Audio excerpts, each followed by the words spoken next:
Sebelum masuk ke prosesi interviewnya, kami bacakan tata tertibnya terlebih dahulu. Sebelumnya kami ucapkan selamat datang di pelatihan mock-up interview LPDP 2025 batch 1. Kami ucapkan terima kasih kepada mentor kita yang sudah bersedia kali ini, yaitu Kak Loni. Dan untuk pelajaran pelaksanaan mockup ini ada beberapa peraturan. Yang pertama, penggunaan panggilan formal, yaitu menggunakan sapaan Bapak atau Ibu saat menyapa maupun menjawab pertanyaan dari interviewer. Kemudian, penggunaan kamera, peserta wajib menyalakan kamera selama sesi berlangsung, pastikan pencahayaan cukup dan posisi kamera memperlihatkan wajah dengan jelas dan rapi. Penyampaian jawaban disampaikan secara tenang, percaya diri, dan bahasa yang sopan. Kemudian peserta tidak diperkenankan membaca catatan, skrip, atau contekan dalam bentuk apapun. Kemudian etika dan sikap harap menjaga kesopanan dan sikap profesional selama sesi berlangsung. Tidak diperkenakan menginterupsi saat interviewer sedang berbicara. Yang terakhir, evaluasi. Setelah sesi wawancara berakhir, peserta akan menerima umpan balik dan evaluasi langsung dari interviewer sebagai bahan refleksi diri dan pengembangan diri. Oke, eh, untuk Kak Tengku sudah siap? Sudah. Oke, kita langsung ke interviewer pertama, Kak Aloni. Kami persilakan. Oke, terima kasih Mas Akbar. Saudara Tengku Raja Rahmatullah ya. Pertama, please introduce yourself briefly. Introduce yourself briefly. Baik, terima kasih Bapak Ibu untuk kesempatan berharga ini. Tujuan dari pendidikan ialah mengubah kegelapan menjadi cahaya. Perkenalkan, saya Tengku Raja Rahmatullah, lulusan psikologi UIN Araniri Banda Aceh, yang sejak awal saya tertarik pada dunia pendidikan dan pengembangan masyarakat. Pengalaman saya bersama Perselektor Association mengantarkan saya langsung melihat realita pendidikan di daerah 3T. Sehingga saya melihat bahwasanya permasalahan minimnya motivasi belajar siswa dipengaruhi oleh ketidakhadiran guru dan juga sarana dan prasarana pembelajaran yang tidak memadai. Situasi ini juga yang menggerakkan saya untuk melanjutkan studi pada Magister Pembangunan Sosial dan Kesejahteraan di Universitas Gadjah Mada agar nantinya dapat membantu saya dalam merancang program yang berguna bagi kontribusi saya, yaitu program pemberdayaan melalui pendidikan, terutama bagi mereka yang ada di daerah tertinggal dan dalam keterbatasan. Terima kasih. Oke, terima kasih perkenalannya ya. Aktivitasnya sekarang apa berarti? Baik, aktivitas saya sekarang, saya aktif di sebuah komunitas saat ini yang berada di Aceh Besar. Kita sedang membangun perpustakaan kecil-kecilan yang berguna untuk masyarakat sekitar. Dan juga kita sering membuat diskusi secara ilmu psikologi dan juga sosial.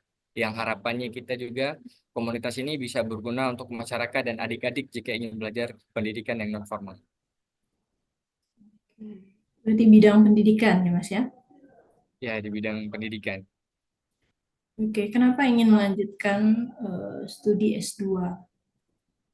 Baik, alasan saya ingin melanjutkan studi S2 itu ketika saya datang langsung melihat pendidikan di daerah-daerah 3T, terutama di sini saya mengangkatnya di Pulau Aceh.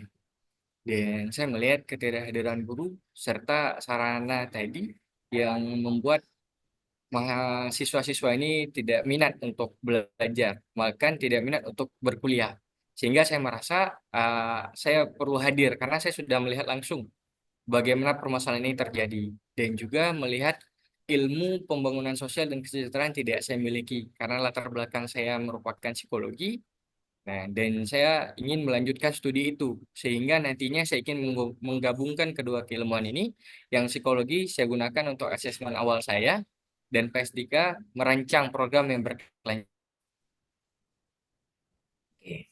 Pertanyaan saya, menurut Anda, apakah dengan memperoleh gelar magister gitu ya. Anda bisa menjawab atau menyelesaikan persoalan yang Anda temui di daerah Anda. Baik, terima kasih Bu. Saya merasa iya, karena ada sebuah tempat juga di daerah Tigati juga, saya melihat bagaimana profesor saya dan dosen, mereka, beliau-beliau ini memiliki ilmu, bagaimana mereka bisa mengubah dana CSR itu menjadi sebuah balai pendidikan, yang alhamdulillah ketika kami datang kemarin tidak ada wujudnya, dan sampai sekarang bisa berjalan. Nah, itu juga yang menjadi motivasi saya, bahwasanya ketika saya memiliki ilmu dan tata cara agar saya bisa melakukan kontribusi tadi. Itu. Terima kasih. Oke, bagaimana menurut Anda ya program S2 atau magister itu bisa menyelesaikan persoalan itu? Apakah Anda yakin gitu ya setelah melanjutkan pendidikan S2 Anda bisa menyelesaikan masalah yang Anda sebutkan tadi tentang pendidikan, keterbatasan akses gitu. Baik, untuk penyelesaian masalahnya tadi, seperti yang saya sudah baca juga di UGM, di PSDK sendiri, saya nanti akan belajar bersama salah satunya Profesor Dr. Janianton Damanik. Beliau mengkhususkan minat pada program pemberdayaan, pembangunan berkelanjutan dan pemberdayaan berbasis komunitas. Dan saya melihat ilmu beliau ini juga linear dengan apa kontribusi saya lakukan nantinya. Sehingga saya tertarik menjadikan beliau sebagai pembimbing saya. Dan juga di UGM sendiri saya mendapati ada namanya Social Development Center, yaitu pusat kajian yang dimiliki oleh PSDK, sehingga nanti juga membantu saya di dalam melihat langsung bagaimana kita mahasiswa bisa menganalisis salah satunya isu pemetaan sosial. Karena saya melihat di isu pemetaan sosial kita akan belajar mencari aktor-aktor, sehingga nanti membantu saya ketika saya kembali ingin berkontribusi, saya mengetahui aktor-aktor siapa saja yang bisa saya pakai di daerah tersebut, sehingga masyarakatlah yang menjadi aktor dari permasalahan mereka dan mereka menjadi jawaban. Terima kasih. Oke, menarik. Anda tinggal di Aceh ya, sebelumnya berpendidikan di Aceh gitu ya.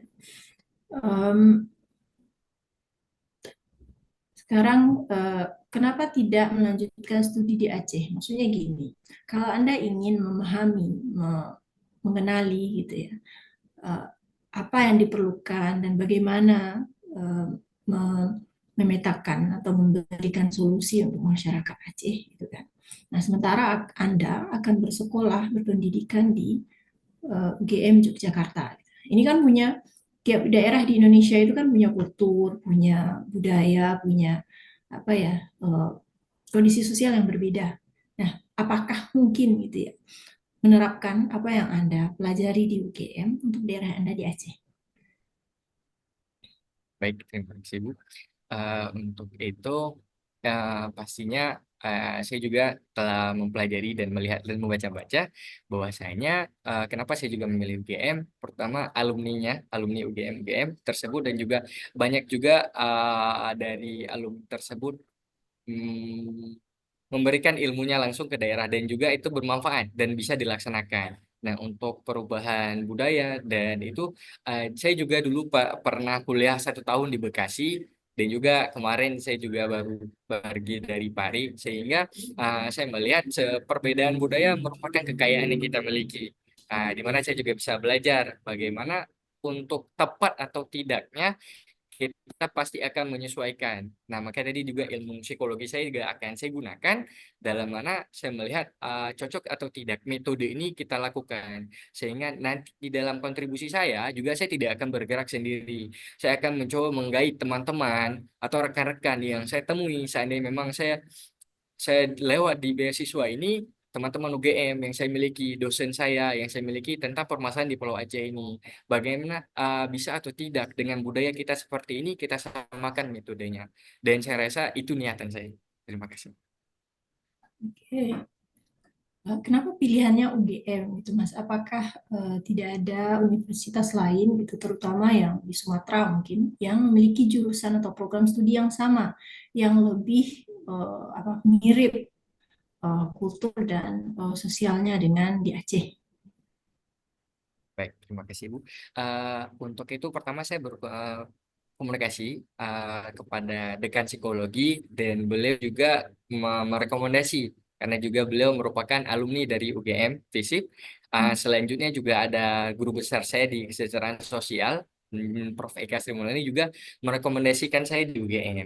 Dan juga saya melihat bagaimana alumni UGM yang banyak di Aceh dan juga luar biasa. Mungkin itu menjadi ketertarikan saya sehingga saya juga memilih UGM. Oke, apakah Anda sudah pernah melakukan ini ya, perbandingan atau cross-check apa program studi ini dengan universitas lain? Jangan-jangan, gitu ya, jangan-jangan gitu, ada yang lebih maksudnya, eh, menopang, bisa mendukung eh, keinginan Anda untuk menyelesaikan masalah di Aceh ketimbang yang ada di UGM. Untuk mengeceknya secara lebih dalam, mungkin saya belum melakukannya, tapi untuk dalam sekilas, ketika saya membaca tentang PSDK sendiri dan apa-apa saja yang didapati oleh mahasiswa dari PSDK sendiri, saya merasa UGM lah insya Allah menjadi pilihan tepat saya arahkan tadi. uh, saya memiliki teman-teman yang ada juga di UGM dan saya melihat bagaimana alumninya, silaturahminya itu karena saya melihat secara langsung dan untuk alumni lain mungkin karena saya belum ada perbandingan. Nah, itu kenapa saya menjatuhkan minat saya di UGM. Oke. Sudah lihat mata kuliah apa saja misalnya yang akan Anda dapatkan di UGM? Baik, mata kuliah-mata kuliahnya salah satunya ada masalah-masalah sosial, di mana adalah konsep dasar dari kita mempelajari bagaimana munculnya sebuah masalah. Selanjutnya ada mata kuliah analisis sosial, bagaimana itu menambahkan pengetahuan dan skill dalam menyelesaikan dan menyusun program tentang eh, permasalahan sosial tersebut. Oke. Ini di sini Anda punya penelitian gitu ya. Bisa diceritakan ini penelitian membicarakan tentang apa? Riset Anda di sini tahun 2021.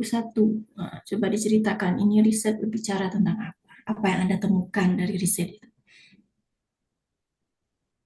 Baik.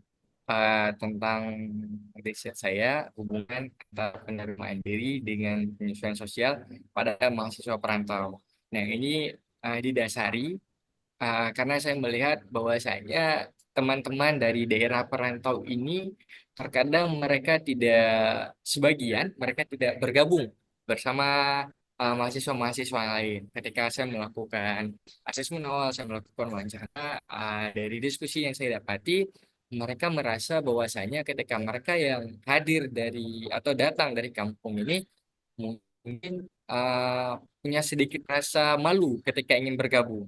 Dalam artian mereka merasa saya dalam wawancara tadi saya dapati mereka mengatakan, wah saya kan bang dari kampung, saya kan mereka masih merasakan kekurangan dalam diri mereka. Mereka tidak ada penerimaan dalam diri.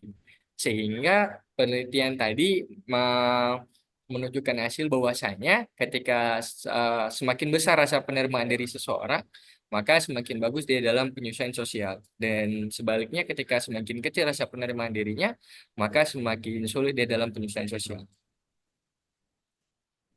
Oke. Terkait ini penelitian, sudah punya bayangan nanti tesisnya akan mengangkat tentang apa? Tesisnya Baik, nanti akan tesis saya membicarakan tentang apa? Mau ya. meneliti apa? Baik, untuk tesis sendiri saya akan meneliti rendahnya motivasi di studi kasusnya di pendidikan di Pulau Aceh. Itu berawal dari saya berbicara bersama masyarakat dan kepala sekolah. Di lapangan saya mengetahui bahwasanya guru itu sering tidak hadir. Bahkan dalam seminggu mereka hanya hadir 3 kali.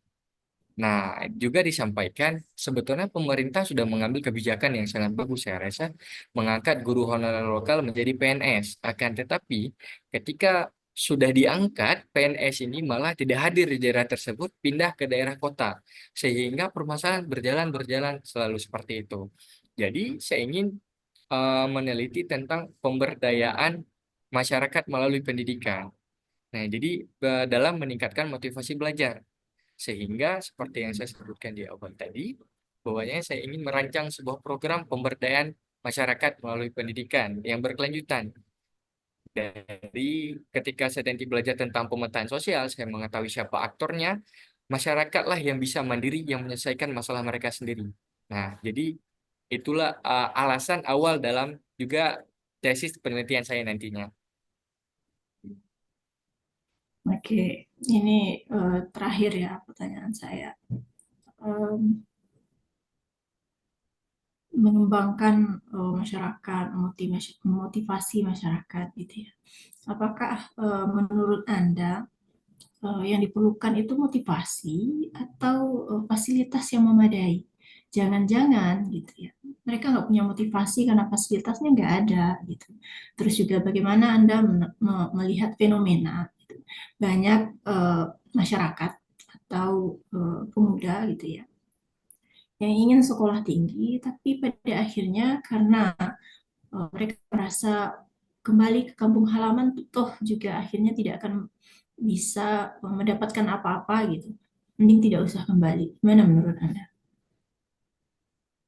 Gitu.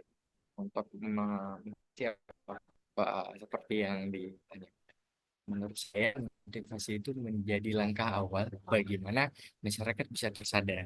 Seperti salah satunya di Pulau Aceh ini, mereka memiliki banyak SDA-SDA yang menurut saya seharusnya jika mereka diberikan motivasi, diberikan sosialisasi tentang bagaimana seharusnya mereka bisa bergerak. Dan saya rasa itu adalah bagaimana mereka bisa mengetahui. Terkadang seseorang tidak mengetahui apa keahlian yang dimilikinya, sehingga ketika kita berbicara, menggali, dan akhirnya mereka bisa mengetahui. Nah, untuk sesuatu tadi memang rata-rata dari siswa yang saya temui mengatakan, ya kampung kami sudah seperti ini, kampung kami tidak ada perubahan. Nah, tapi saya melihat ada sebuah upaya baru, dalam artian saya melihat potensi besar di Pulau Aceh ini. Bagai dari dalam sektor wisata, dan alhamdulillah baru-baru ini kita jumpai tentang tukik atau penyu tadi. Nah, untuk menyadarkan mereka, makanya itu saya rasa saya perlu belajar tadi bagaimana kita bisa juga, salah satu metode yang saya suka pelajari saya jumpa di Sodek tadi adalah Sustainable Development Goals. Bagaimana teman-teman di sini punya penghasilan berkelanjutan. Nah, itu dia. Jadi mereka punya harapan bahwasanya desa ini yang bisa menggerakkan, yang bisa mengubahkan dia menjadi lebih baik adalah teman-teman dari daerah itu sendiri. Oke, terima kasih Mas. Ya, silahkan saya kembalikan kepada Mbak Par. Oke, baik. Selamat kami ucapkan kepada Saudara Tengku Raja Rahmatullah. Sudah sampai di tahap substansi ini. Pertanyaan dari saya, would you like to describe yourself with 5 words?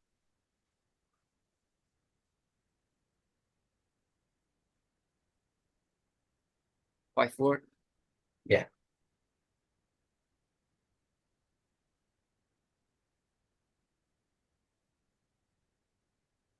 untuk itu, untuk dari pagi tadi, saya rasa saya harus bisa berjuang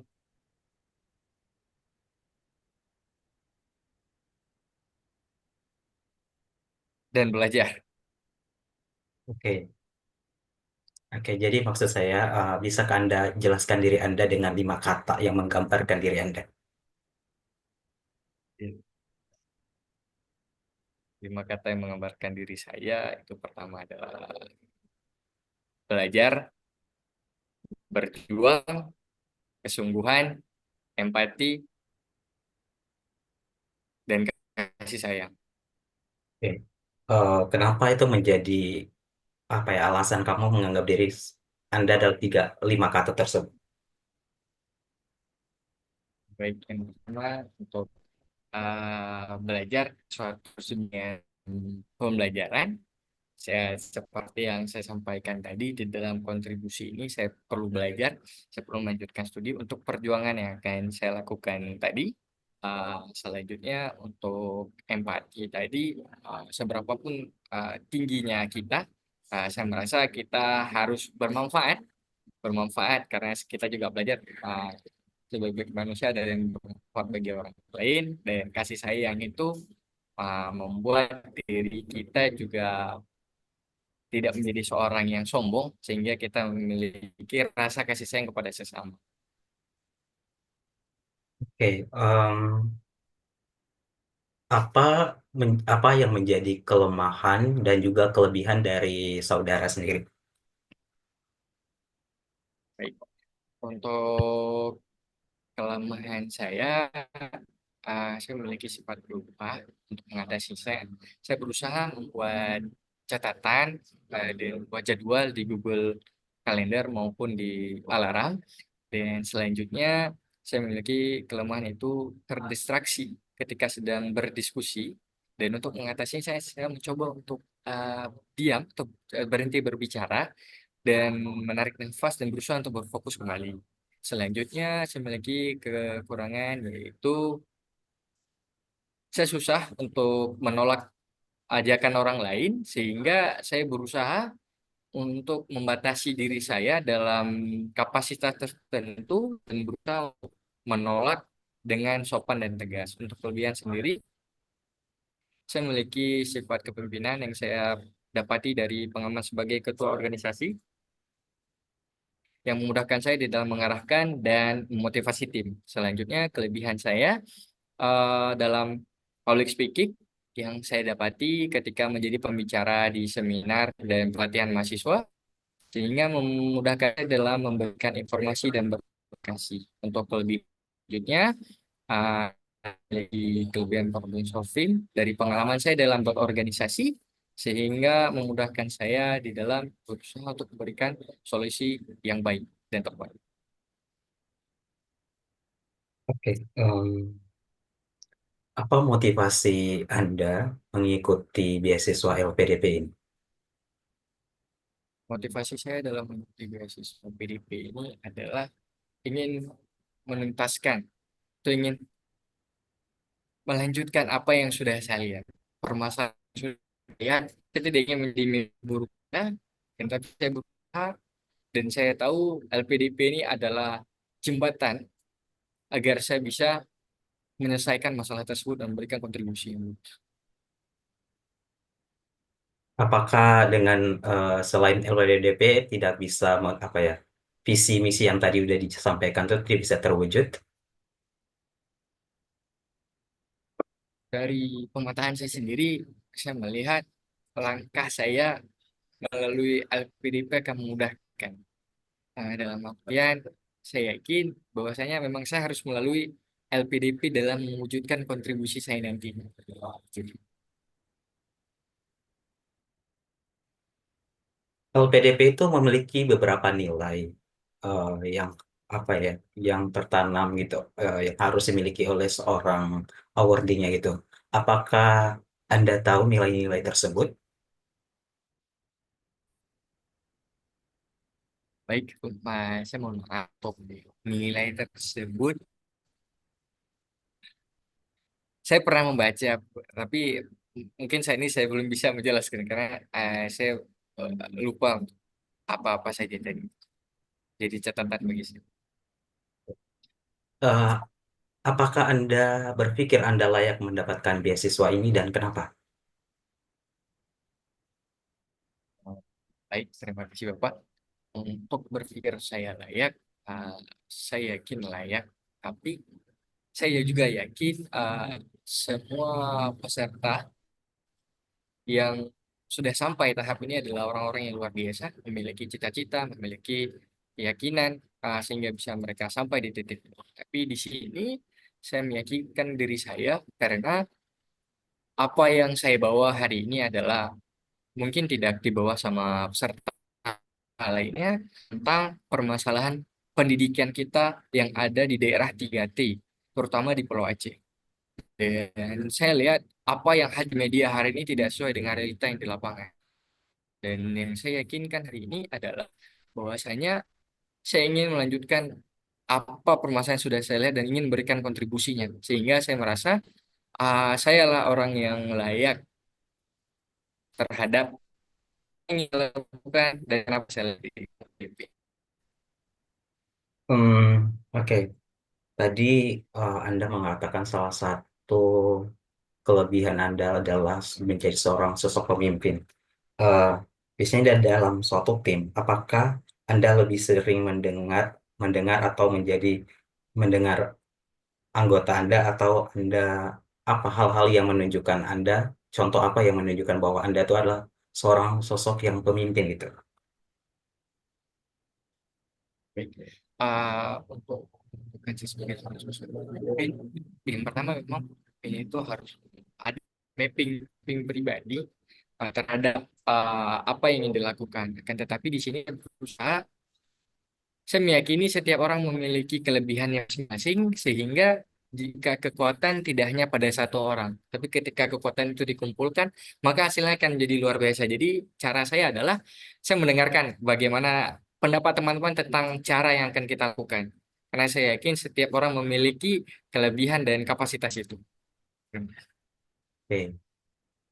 Jikalau Anda menjadi seorang pemimpin dan ada salah satu anak buahnya yang apa ya, yang bisa berbeda pendapat dengan Anda dan tidak mau sejalan dengan apa yang telah kalian sampaikan, bagaimana cara Anda untuk mengajak dia untuk bersama-sama melanjutkan dalam suatu kepemimpinan Anda? Baik, terima kasih Pak.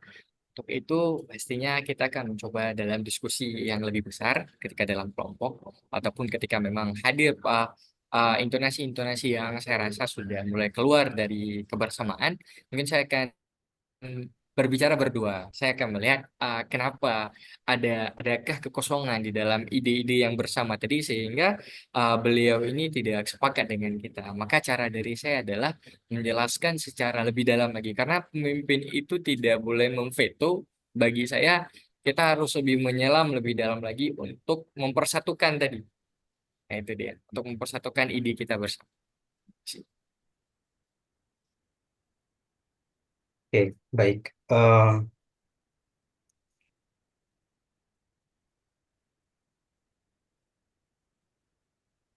Saya lanjut dari pertanyaan dari Ibu Loni tadi. Eh, apakah Anda sudah tahu pada semester 1, 2, atau 3 mata kuliah apa saja yang akan Anda ambil, akan dipelajari? Baik, kalau untuk keseluruhan mata pelajarannya saya tidak bisa menyebutkan satu-satu, tapi yang saya ketahui kita akan belajar dengan 56 SKS. Ada mata kuliah wajib, ada mata kuliah wajib pilihan, dan ada mata kuliah pilihan. Nah, yang nanti akan saya pelajari.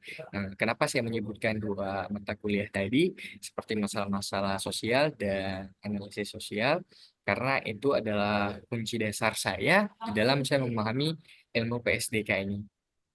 Itu dia, Pak. Oke.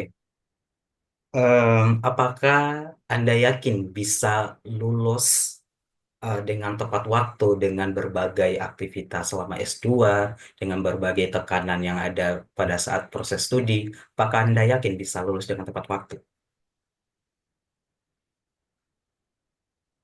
Baik, terima kasih, Pak. Untuk bisa lulus tepat waktu, saya yakin, karena juga eh, saya di sini juga melihat bagaimana teman-teman saya belajar, dan juga saya akan menyesuaikan. Pastinya berbeda antara saya S1 dan S2. Dan saya juga berusaha seperti apa yang dilakukan oleh teman-teman bisa lulus tepat waktu. Dan saya yakin saya bisa untuk mengikutinya. Oke. Pertanyaan berikutnya, seandainya uang saku yang diberikan LPDP itu kurang, apa yang Anda akan lakukan?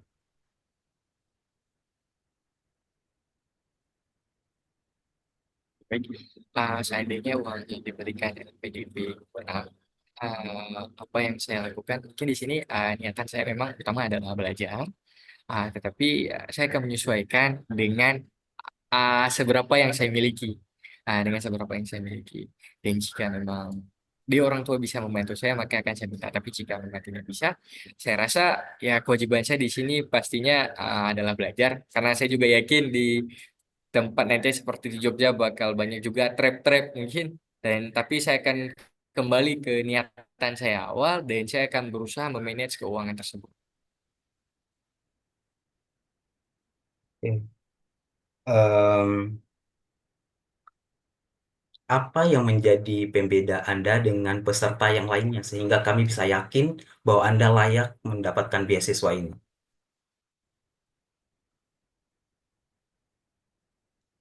Baik, seperti yang saya coba utarakan tadi, bahwasanya setiap orang memiliki kelebihan kapasitas sebagai teman-teman yang sudah sampai dalam tes seleksi substansi ini.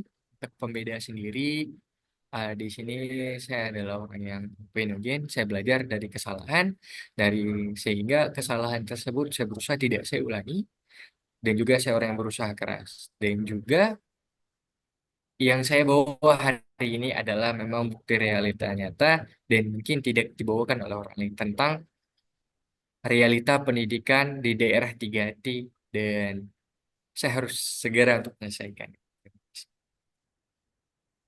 Oke. Eh, mungkin itu pertanyaan dari saya.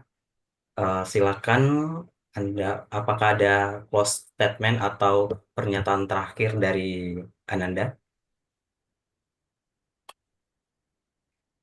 Baik, terima kasih Bapak. Saya yakin bahwasanya perubahan yang besar itu dimulai dari langkah kecil yang dengan LPDP. Saya siap menjadi bagian dari perjalanan panjang Indonesia Emas 2045. Dan yang saya yakini juga Indonesia tidak akan bersinar hanya dengan obor besar yang ada di Jakarta, tetapi Indonesia akan bersinar dengan lampu-lampu kecil yang ada di seluruh desa di Indonesia. Terima kasih. Oke, terima kasih. Mungkin kita masuk pada sesi apa evaluasi ya kalau ini ya. Mungkin ini dulu Mas diminta apa? Evaluasi dulu apa pertanyaan dulu? Evaluasi dulu aja. Oh iya, evaluasi aja dulu nanti. Kalau nanti dari Mas Tengku ada pertanyaan Hmm. nanti silakan setelah kita evaluasi. Ya, berarti saya dulu ya Mas ya. Silakan. Oke, yang pertama kalau dari saya nih Mas. Em,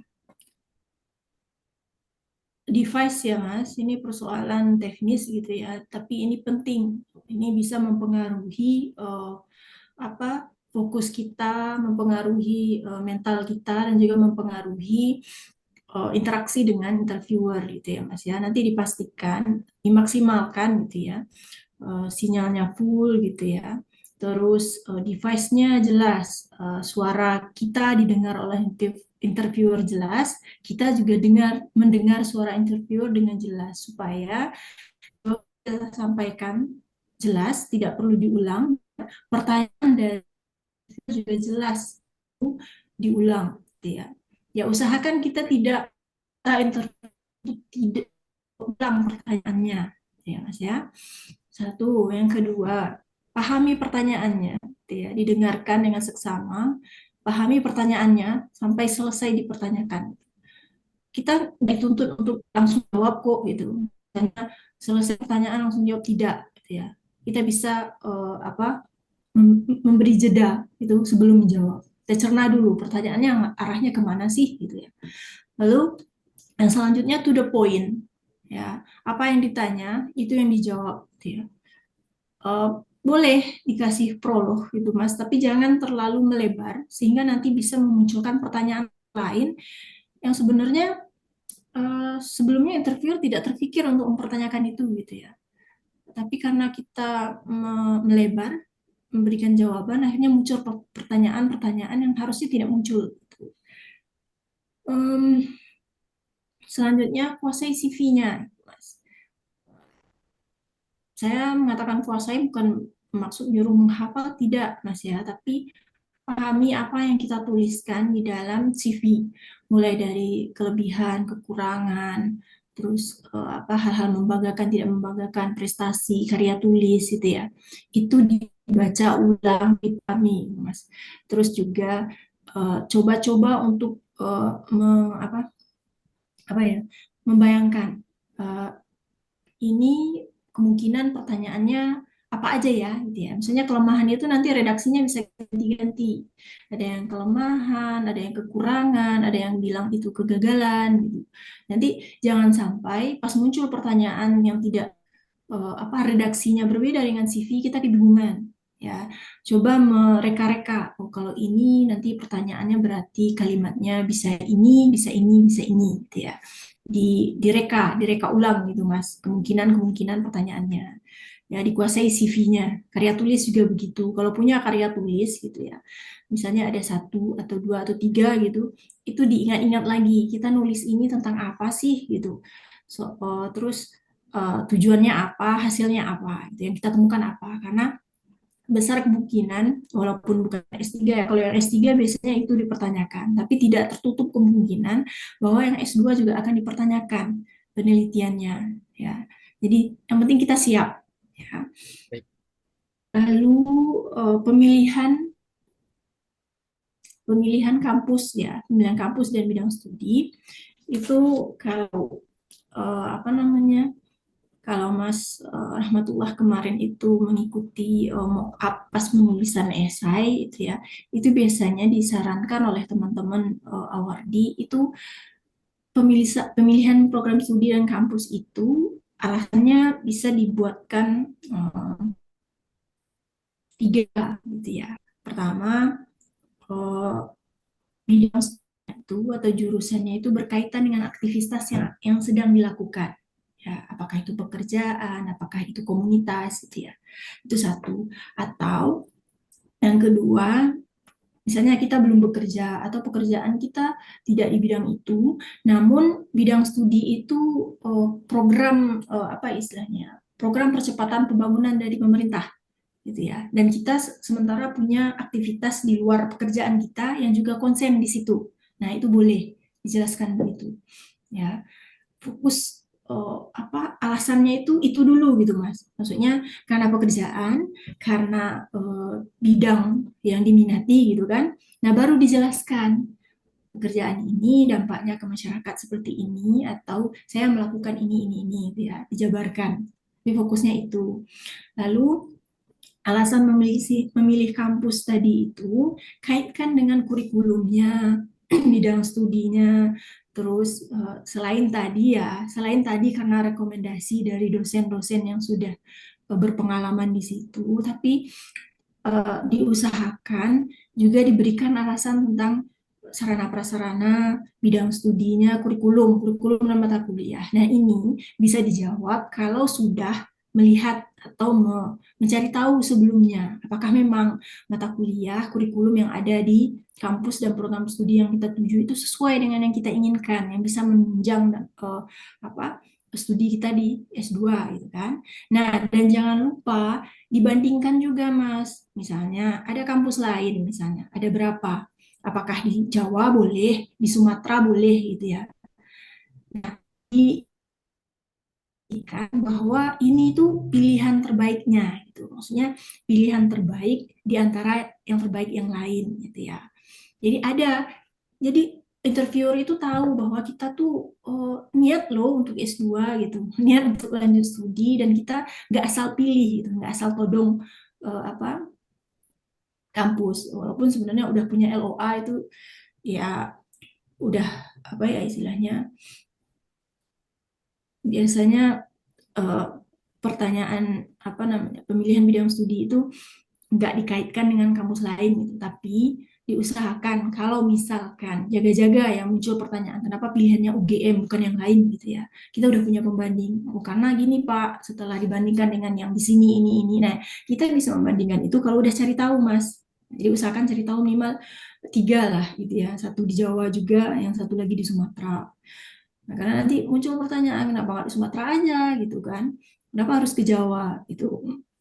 Nah, lalu perkenalan. Perkenalan itu eh, poin-poin yang ingin ditangkap itu adalah kita siapa, apa yang sudah kita lakukan, dan apa yang akan kita lakukan. Nah, ini fokus di aktivitasnya. Misalnya jurusan sebelumnya kan psikologi gitu, Mas. Nah, terus Ya, aktivitasnya di pendidikan misalnya, sosial kemasyarakatan misalkan. Nah, harus ya. bisa menjembatani gitu. Kenapa ini dari psikologi pindah ke sosial kemasyarakatan lalu ingin melanjutkan di bidang sosial kemasyarakatan ini ya, diperjelas ini apa jembatan antara tiga ini gitu. Terus eh, alasan memilih LPDP. Nah, kalau saya menyarankan alasannya itu yang tidak ini ya, yang tidak klise gitu ya Mas ya. Maksudnya gini, memang sih gitu ya, LPDP itu menjamin menjamin kelancaran studi. Maka alasannya kenapa pilih LPDP nggak yang lain? Yang pertama, LPDP itu terbuka buat siapa aja itu. LPDP itu siapa aja boleh ikut gitu. Terbuka untuk umum kan. Lalu yang kedua, LPDP berikan fasilitas lengkap supaya kita bisa fokus studi. Ya, sehingga kita bisa dengan LPDP kita bisa mencapai atau menyelesaikan studi tepat waktu. Nah, itu. Um, Selain itu tadi udah kayaknya dari saya itu dulu, Mas. Nanti kalau ada lagi yang saya ingat, saya sampaikan lagi. Ya, silakan Mas Akbar. Oke, baik. Kalau dari saya beberapa poin tuh. Pertama, kalau kita dalam sesi interview, apalagi kita langsung di kamera kan, kontak mata itu penting.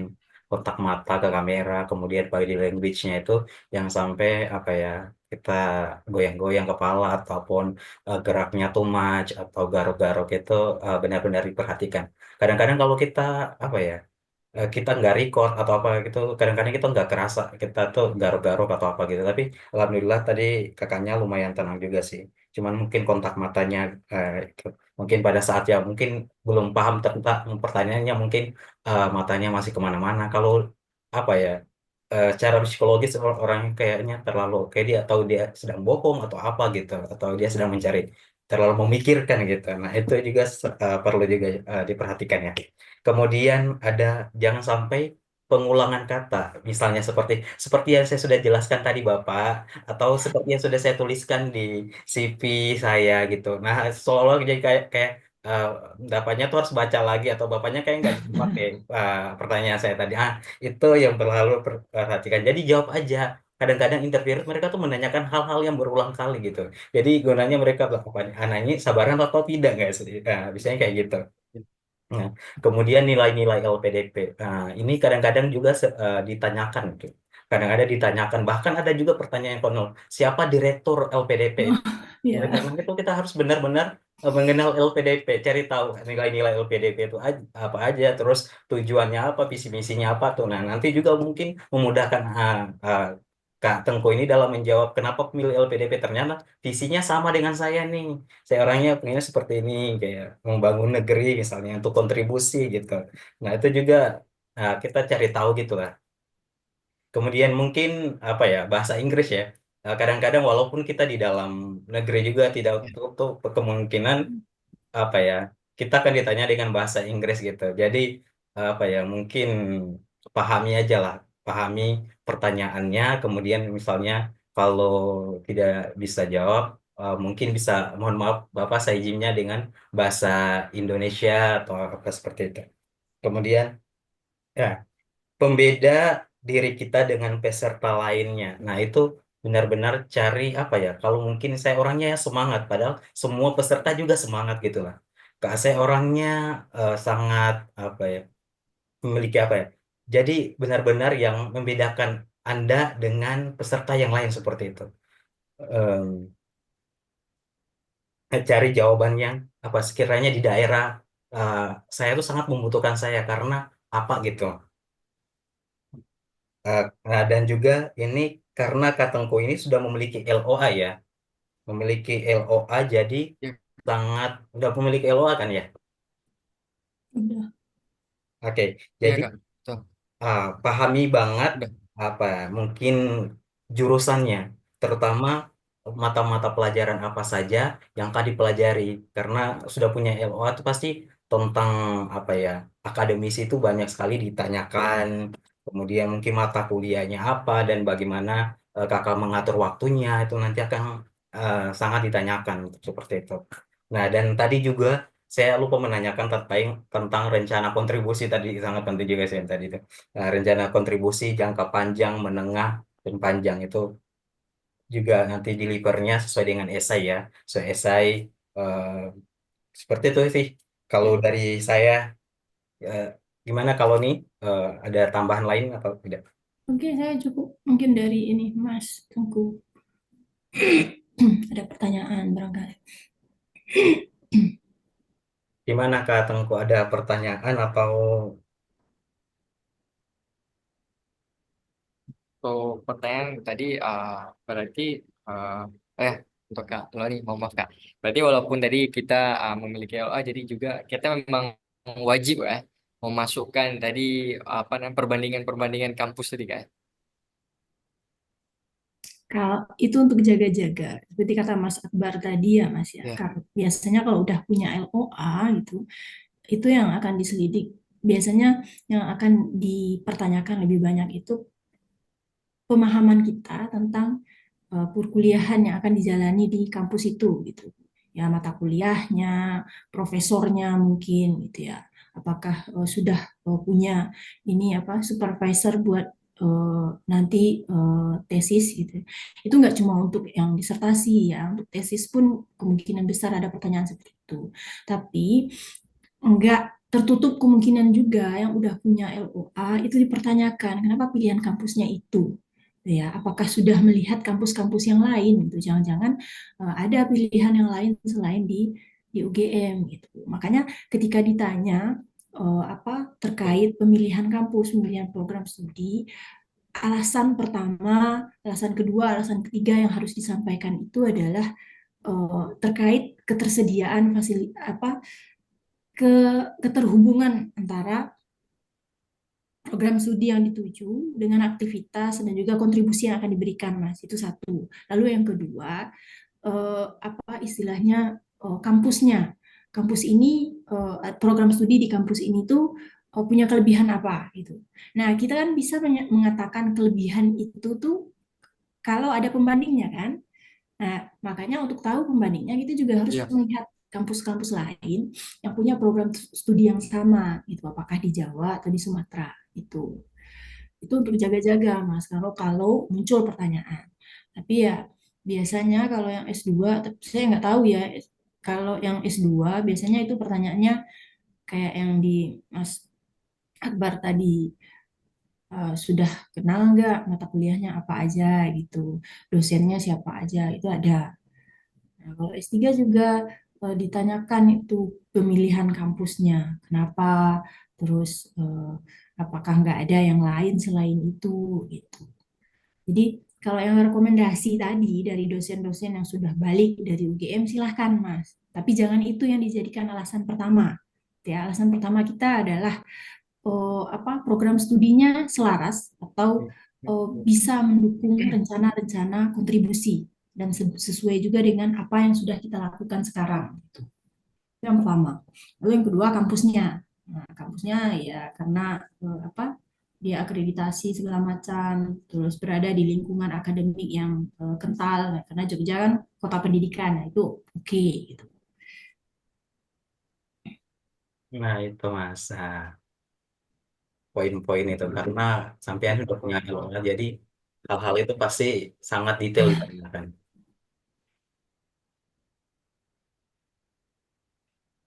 Oke, ada Baik. pertanyaan lain ya?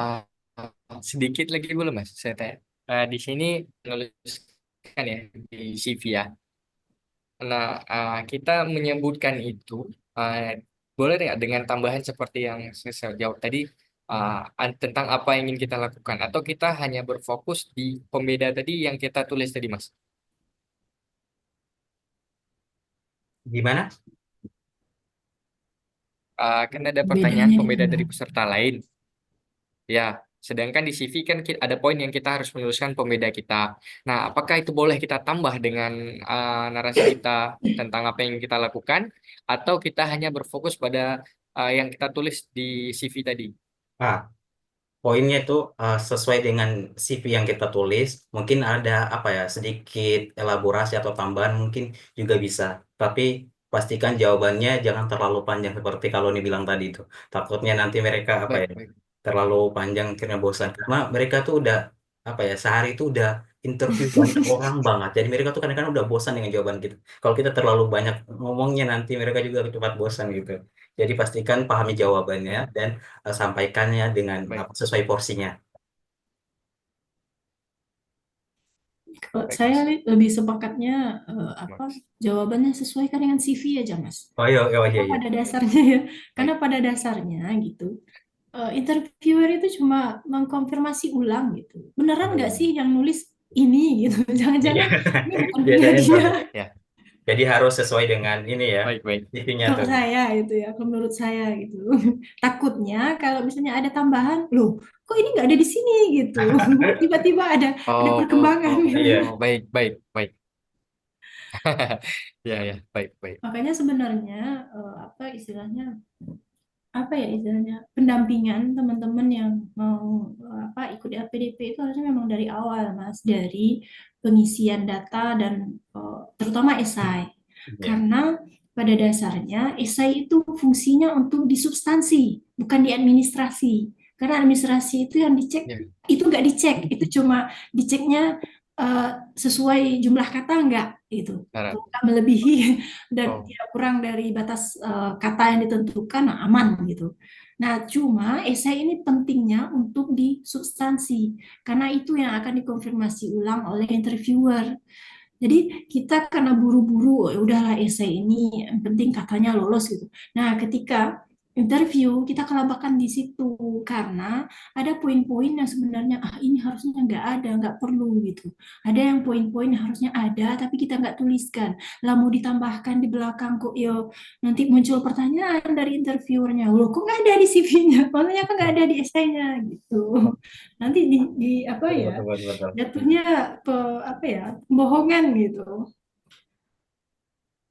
Jadi sesuaikan aja sih kalau menurut saya dengan di Oh CV-nya iya, Mas. iya. Kalau nggak ditanya nggak usah diperpanjang.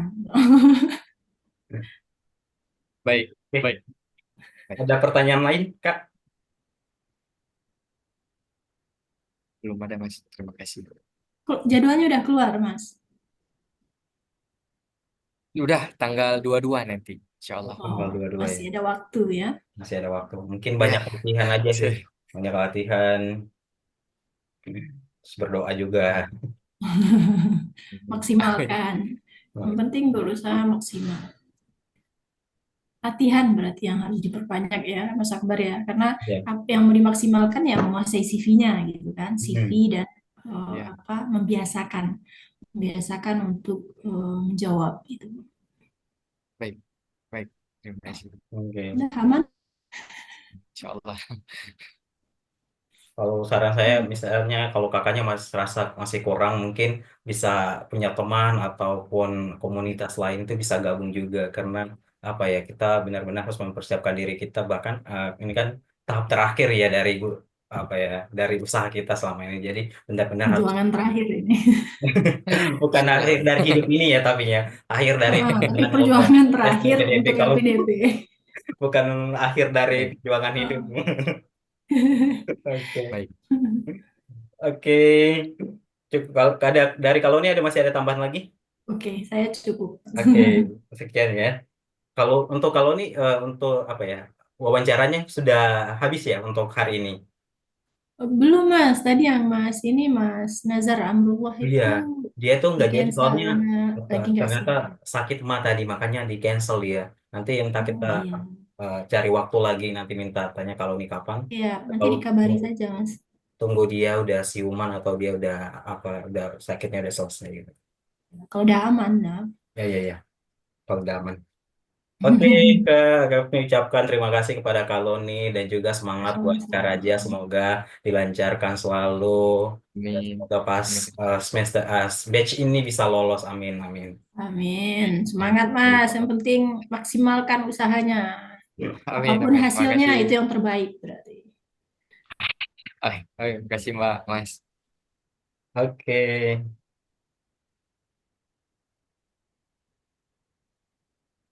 Ditutup. Berarti ini Oke, ditutup nggak? saya ya ini saya izin keluar atau gimana Mbak? Oh, boleh, Boleh, boleh. boleh. Baik, silakan, Mas. Nanti Oke. saya send ya ini apa videonya nanti saya send. Baik, baik. Saya Saya izin foto di-share sekali juga boleh? nggak, Mas? Kenapa? Saya Saya boleh izin, di-share juga nggak ini? Oh, boleh, boleh, boleh. Saya screenshot eh, dulu ya. Oh ya, ya. izin. Satu, dua, tiga. Oke, terima kasih. Terima kasih, Mas Izin. Akbar, Makasih, Mas makasih Gugu. Mbak, makasih Mas, izin. Assalamualaikum. Salam. Salam.